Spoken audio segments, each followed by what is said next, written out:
Pozdrav svima i dobrodošli u novu analizu serije Ruže i grijesi. Danas analiziramo 20. epizodu. I vjerujte, pred nama je epizoda koja će potpuno promijeniti odnose među likovima, pa krenimo redom. U seriju ulaze dva izuzetno važna lika, Nejat, Serhatov brat i njihov otac poznat kao Hayalet. Ova dva dolaska znači samo jedno, počinje otvoreni sukob između porodice. Nejat želi uništiti Serhata, Hayalet s druge strane pokušava zaštititi sina. Dakle, gledat ćemo oca i sina na suprotnim stranama, a u sredini je Serhat. Ovo nije običan sukob, ovo je borba za moć, priznanje i osvetu koja traje godinama. Jedan od najemotivnijih dijelova epizode bit će odnos između Zeynep i Serhata.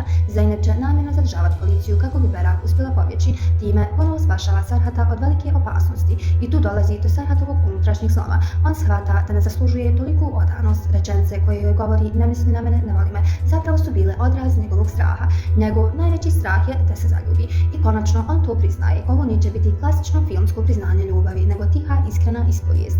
Zeynep će prvi put osjetiti da je Serhat stvarno voli. Njihova veza se neće odmah pretvoriti u bajku, ali ono što je važno jeste da se gradi na čvrstim temeljima, polako ali sigurno. Simbol te promjene bit će scena s paprikom.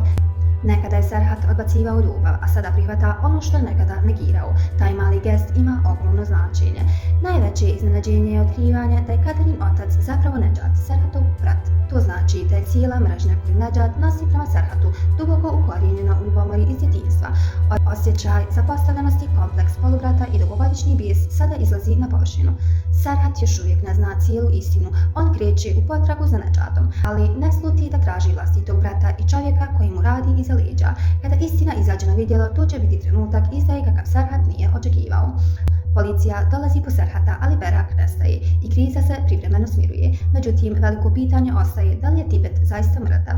Podsjetimo se, Beraka je samo ispola, ali nikada nismo vidjeli potvrdu smrti. Postoji velika šansa da je preživio i da će se pojaviti u ključnom trenutku, možda baš onda kada Berak bude pred hapšenjem. Ako se vrati, to će biti ogroman šok. Džihan nastavlja psihološku igru sa Azrom i Ebru.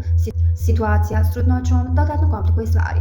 Azra preuzima krivicu kako bi zaštitila Ebru, dok Džihan sanja o porodici, ali samo pod svojim uslovima. Kada Ebru konačno prizna da je trudna, porodica će biti uzdrmana, posebno njen otac koji će insistirati na braku, ali Džihan ne želi Ebru, on želi Azru. Tu dolazi Zeynep, ona više neće šutiti, kao starija sestra staće ispred Ebru i neće dozvoliti Džihanu da je manipuliše, a iza Zeynep stoji Serhat, jedina osoba koje se Džihan zaista boji. To znači da Džihan više neće moći igrati igre kao prije. 20. epizoda donosi porodični rat između braće, ljubavno priznanje koje smo dugo čekali, veliku tajnu o Katerinom ocu, mogući povratak Tibeta i konačno ozbiljan otpor protiv Džihanove manipulacije. Ovo je epizoda u kojoj će se maske skidati, a odnosi nepovratno promijeniti. Sada vi pišite komentare, da li će Nejat uspjeti uništiti Serhata, hoće li se Tibet vratiti i mislite li da će Zeynep i Serhat konačno započeti svoju ljubavnu priču. Vidimo se u narednoj analizi. Pozdrav!